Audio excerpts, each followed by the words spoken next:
വിഷ്ണുശാലിനിയുടെ latest എപ്പിസോഡിൽ അങ്ങനെ പപ്പിയുടെ uniform ആണെങ്കിൽ അങ്ങോട്ട് അയൺ ചെയ്യാൻ പോകുമ്പോൾ ശാന്തയാണെങ്കിൽ അങ്ങോട്ട് ഇസ്തിരി അയൺ ബോക്സ് എടുക്കുമ്പോൾ ഷോ പിടിച്ച് അങ്ങോട്ട് താഴേക്ക് വീഴുകയാണ്. അന്നേരം അയ്യോ എന്നിങ്ങനെ സത്യയും പപ്പിയും വിളിക്കുന്നുണ്ട്. അന്നേരം എന്താണെന്നും പറഞ്ഞ് പൊന്നിയും പിന്നെ ഫാമയും ഒക്കെ ഓടി ചെല്ലുകയാണ്. അന്നേരം എന്തോ സംഭവിച്ചിട്ടുണ്ടെന്നിങ്ങനെ പിള്ള പറയുകയാണ്. അന്നേരം പൊന്നിയാൻറ്റി അല്ല ശാന്താൻറ്റിക്ക് ഷോക്ക് അടിച്ചതാണെന്നോ അതൊന്നും പറ്റിയില്ല എന്ന് പറയുകയാണ്. അന്നേരം കുഴപ്പമൊന്നുമില്ലല്ലോ, അയൺ ചെയ്യുന്നും വേണ്ട എന്ന് പറഞ്ഞിട്ട് അത് ഇട്ടിട്ട് കുട്ടികളെ പെട്ടെന്ന് സ്കൂളിൽ കൊണ്ടാക്കാനായിട്ട് ശിവനോട് പറയുന്നുണ്ട്. അന്നേരം പിള്ള വീണ്ടും പറയുന്നു, കണ്ടില്ലേ ഓരോന്നായിട്ട് വരുന്നത് കണ്ടില്ലേ എന്നിങ്ങനെ പിള്ള പറയുന്നുണ്ട്.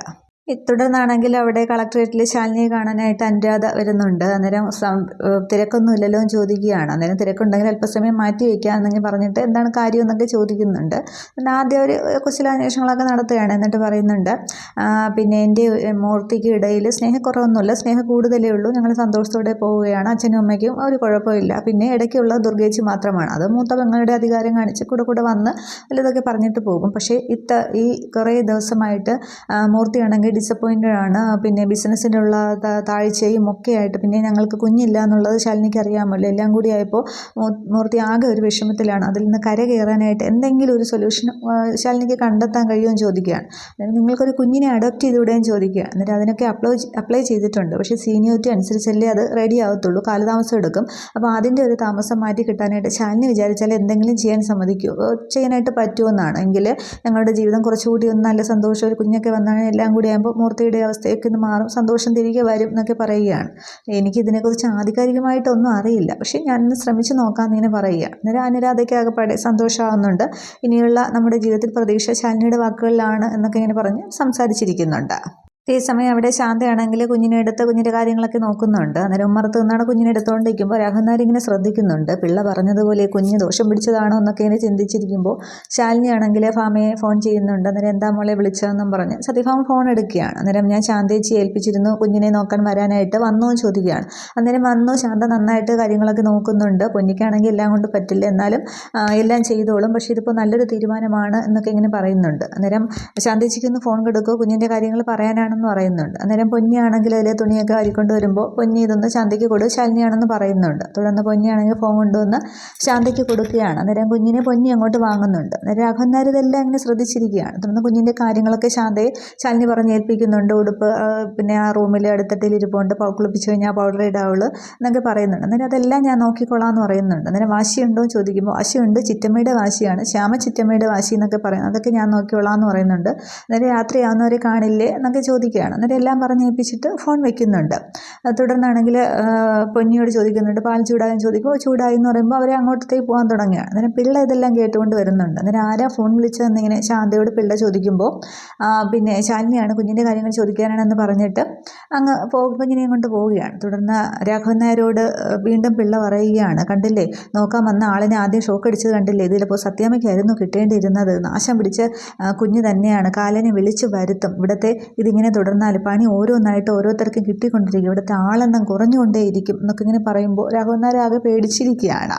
അതേസമയം ശിവനാണെങ്കിൽ കുട്ടികളെയും കൊണ്ട് ഇങ്ങനെ സ്കൂളിലേക്ക് പോയിക്കൊണ്ടിരിക്കുകയാണ്. അന്നേരം പരീക്ഷയാണ്, പെട്ടെന്ന് എത്തണമെന്നൊക്കെ പറയുന്നുണ്ട്. അന്നേരം ഈ മയിൽവാഹനം ഇപ്പോൾ പറപ്പിക്കും, നിങ്ങൾ പെട്ടെന്ന് എത്തിക്കും എന്നൊക്കെ പറഞ്ഞ് കാര്യമൊക്കെ പറഞ്ഞു കഴിഞ്ഞാൽ വണ്ടി ഓടിച്ച് പോകുമ്പോഴാണ് ഒരു റോഡ് സൈഡിൽ ഒരു ചായക്കട കാണിക്കുന്നുണ്ട്. അവിടെ രാജേന്ദ്രൻ നിൽക്കുന്നുണ്ട്. അവിടെ നിന്നൊരു സാധനം വാങ്ങിയിട്ട് ഒരു അമ്മൂമ്മയാണെങ്കിൽ ഇങ്ങനെ പെട്ടെന്ന് റോഡിലേക്ക് അങ്ങ് എടുത്ത് നോക്കാതെ അങ്ങ് ക്രോസ് ചെയ്യുകയാണ്. ഈ സമയത്ത് ഈ ശിവൻ്റെ വണ്ടി ഒന്ന് ഇടിച്ചവർ വീഴുന്നുണ്ട്. അന്നേരം ശിവനും ഓടി ഇറങ്ങുന്നുണ്ട്. അന്നേരം രാജേന്ദ്രനാണെങ്കിൽ ശിവനോടൊക്കെ തട്ടിക്കയറി, നീ എവിടെ നോക്കിയാടാ വണ്ടി ഓടിക്കുന്നതെന്ന് പറഞ്ഞിട്ട്. അന്നേരം കുട്ടികൾ അതിൽ നിന്ന് ഇറങ്ങുന്നുണ്ട്. അന്നേരം എന്നോട് തട്ടി കയറാതെ ഇവർ എത്രയും പെട്ടെന്ന് ഹോസ്പിറ്റലിൽ എത്തിക്കാമെന്ന് പറയുമ്പോൾ പെട്ടെന്നൊരു കാറ് വന്നിരിക്കുന്നുണ്ട്. അതിൽ കുറേ പേര് ഈ അമ്മൂമ്മയെ എടുത്ത് ആക്കിയിട്ട് ഹോസ്പിറ്റലിലേക്ക് പോകുന്നുണ്ട്. അന്നേരം രാജേന്ദ്രൻ ശിവനോട് ചൂടാവുകയാണ്, നീ പെട്ടെന്ന് വണ്ടിയുടെ ഹോസ്പിറ്റലിലേക്ക് പോകണമെന്ന്. അന്നേരം എൻ്റെ ഭാഗത്തൊരു തെറ്റുമില്ല, ഈ കുട്ടികൾക്ക് പരീക്ഷയാണ്, ഇവരെ ഒന്ന് സ്കൂളിലാക്കിയിട്ട് ഞാൻ എവിടെ വേണമെങ്കിലും വരാമെന്ന് പറഞ്ഞിട്ട് ശിവൻ പെട്ടെന്ന് ഫോൺ ചെയ്യുകയാണ്. അന്നേരം നീ ആർക്കാടാ ഫോൺ ചെയ്യുന്നതെന്നൊക്കെ രാജേന്ദ്രൻ തട്ടി കയറുന്നുണ്ട്. പക്ഷേ ശിവൻ ക്ഷമിച്ച് നിൽക്കുകയാണ്. അന്നേരം ശിവൻ പെട്ടെന്ന് കമലിനെയാണ് ഫോൺ ചെയ്യുന്നത്, നീ ജംഗ്ഷനിലോട്ട് വാ, ചെറിയൊരു സീനുണ്ട് എന്ന് പറയുകയാണ്. അന്നേരം ഞാൻ എന്താ എത്തി എന്ന് പറഞ്ഞിട്ട് അങ്ങനെ രാജേന്ദ്രൻ ഇവിടെ ഇങ്ങനെ തട്ടിക്കയറിക്കൊണ്ടിരിക്കുമ്പോൾ തന്നെ ഓട്ടോയിൽ കമലിന് എത്തുന്നുണ്ട്. അന്നേരം എന്താ ആശാനെ എന്താന്ന് ചോദിക്കുമ്പോൾ നീ എത്രയും പെട്ടെന്ന് കുട്ടികളെ സ്കൂളിൽ എത്തിക്കും, പരീക്ഷയാണെന്ന് പറയുന്നുണ്ട്. അന്നേരം ഞാൻ നിൽക്കണോ ആശാനെ എന്നൊക്കെ ഈ ബഹളമൊക്കെ കണ്ടിട്ട് കമലൻ ചോദിക്കുന്നുണ്ട്. അന്നേരം ഒന്നും വേണ്ട, നീ കുട്ടികളെ എത്തിച്ചാൽ മതി എന്ന് പറയുമ്പോൾ പെട്ടെന്ന് ജീപ്പിൽ നിന്ന് ബാഗൊക്കെ എടുത്തിട്ട് കമലിൻ്റെ ഓട്ടോയിൽ കുട്ടികളെ കയറ്റി കമലൻ കൊണ്ടുപോകുന്നുണ്ട്. അന്നേരം നീ പെട്ടെന്ന് വണ്ടിയുടെ ഹോസ്പിറ്റലിലേക്ക് പോകാമെന്ന് രാജേന്ദ്രൻ ചൂടാവുകയാണ്. തുടർന്ന് ശിവൻ വണ്ടി എടുക്കുന്നുണ്ട്. രാജേന്ദ്രനും വേറൊരാളും കൂടെ അതിൽ കയറുന്നുണ്ട്. വണ്ടി ഹോസ്പിറ്റലിലേക്ക് പോവുകയാണ്. ഇതേസമയം അവിടെ ആ തൃക്കരിപ്പൂർ അമ്പലത്തിൽ വേലായുധനും ഗോപാലകൃഷ്ണനും കൂടി ചെല്ലുന്നുണ്ട്. എന്നിട്ട് ശ്രീകോവിലിൻ്റെ ഫ്രണ്ടിൽ തന്നെ നിൽക്കുകയാണ്. എന്നിട്ട് കാണിക്ക വഞ്ചിയൊക്കെ നോക്കുകയാണ് വേലായുധനാണെങ്കിൽ. എന്നിട്ട് പിന്നെ ഗോപാലകൃഷ്ണനോട് പറയുന്നുണ്ട്, ഇതേ കണ്ടില്ലേ നമുക്കായിട്ടുള്ള സ്വത്ത് അതിനകത്ത് തന്നെയുണ്ട്, പെട്ടെന്ന് നമുക്കത് എടുത്തുകൊണ്ട് പോകണം, അതിനുള്ള കാര്യങ്ങളൊക്കെ വീക്ഷിക്കണം എന്നൊക്കെ പറഞ്ഞ് ഓരോരോ പണികളൊക്കെ പറയണം. പക്ഷേ ഗോപാലകൃഷ്ണൻ ഇങ്ങനെ ആകെ പേടിച്ച് നിൽക്കുകയാണ്. അന്നേരം ഭഗവാൻ കൂടെ ഉണ്ടാവും ചോദിക്കും, ഉണ്ടാവും, തനിക്ക് മോളുടെ ഓപ്പറേഷൻ നടക്കണ്ടേ, എൻ്റെ കാര്യങ്ങൾ നടക്കണ്ടേ, പിന്നെ ഇത് നമ്മൾ എങ്ങനെ എടുക്കും എന്നൊക്കെ ഗോപാലകൃഷ്ണൻ ചോദിക്കുകയാണ്. അന്നേരം അതിന് ഇവിടെയൊക്കെ CCTV ക്യാമറ ഉണ്ടോ എന്ന് നോക്കണം എന്ന് പറഞ്ഞിട്ട് പിന്നെ ചുറ്റും കറങ്ങിയൊക്കെ നോക്കുകയാണ്. എന്നിട്ട് ഈ വേലായുധനാണെങ്കിൽ മൊബൈലിൽ കാണിക്ക വെച്ചിട്ട് ഫോട്ടോ എടുക്കുന്നുണ്ട്. അന്നേരം അതെന്തിനാണെന്ന് ചോദിക്കുമ്പോൾ ഇതുപോലെ വേറെണ്ണം ഇവിടെ കൊണ്ട് വെക്കണ്ടേ, പിന്നെ ഇവിടെ നൈറ്റ് സെക്യൂരിറ്റി ഉണ്ടോ എന്ന് നോക്കണം, CCTV ഉണ്ടോ എന്ന് നോക്കണം, ഇത് എങ്ങനെ എടുത്തുകൊണ്ട് പോകാമെന്നുള്ളത്, ഗ്യാസ് കട്ടർ ഉപയോഗിച്ചാൽ ചുറ്റുപാടുമൊക്കെ അറിയുമോ, എന്താണ് രക്ഷപ്പെടാനുള്ള വഴി എല്ലാം നമ്മൾ നോക്കി വെച്ചേക്കണം.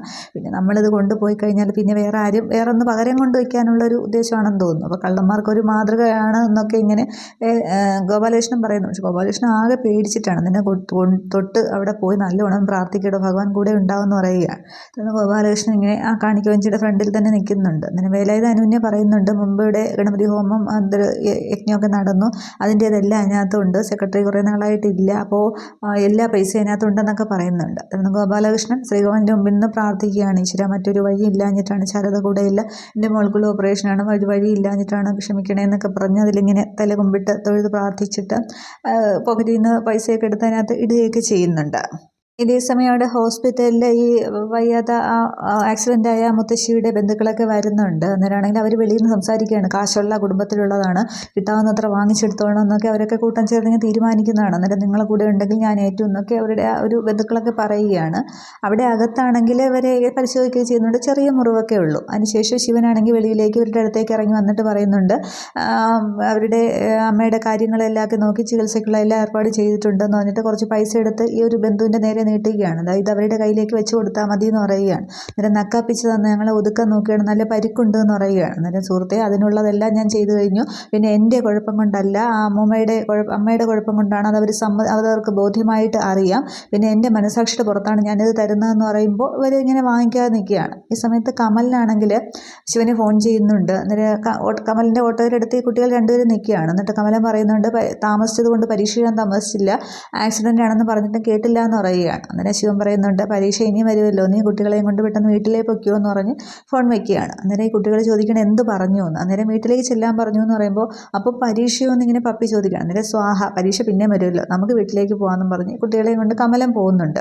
അന്നേരം ഇവിടെ വീണ്ടും ഈ ആ അമ്മയുടെ ഒരു ബന്ധുക്കൾ ഒരാളിങ്ങനെ വീണ്ടും ചൂടാകണം. അത് ആ ഒരു ജോൺ അബ്രഹാമിൻ്റെ അവിടെ ഒരു കോൺട്രാക്റ്റിനൊക്കെ വന്ന ആ ഒരാളെയാണ് കാണിക്കുന്നത്, കളക്ടറേറ്റിൽ വന്ന ആളെയാണ് കാണിക്കുന്നത്. അയാൾ വീണ്ടും ചൂടാകുകയാണ്, നിങ്ങൾ പൈസ തരാൻ നോക്ക് എന്ന് പറയുമ്പോൾ അത് ആരുടെയോ മുത്തശ്ശിയാണെന്ന് പറഞ്ഞിട്ടൊരു പേര് പറയുന്നുണ്ട്. അന്നേരം വെടിമരുന്ന് കച്ചവടം നടത്തുന്ന അടുത്താണോ മത്താപ്പ് കാണിച്ച് പേടിപ്പിക്കുന്നത്, ഇതൊരു ഹോസ്പിറ്റലായതുകൊണ്ടാണ് ഞാൻ ഇത്രയും മാന്യമായിട്ട് സംസാരിക്കുന്നതെന്ന് ശിവൻ പറയുന്നുണ്ട്. അന്നേരം അല്ലെങ്കിൽ നീ എന്ത് ചെയ്യടാന്നും പറഞ്ഞ് ഇയാൾ ദേഷ്യപ്പെടുമ്പോൾ ശിവൻ്റെ ഭാവം അങ്ങോട്ട് മാറുന്നുണ്ട്. ഇത്രയുമേ ഒരു എപ്പിസോഡിൽ കാണിക്കുന്നുള്ളൂ.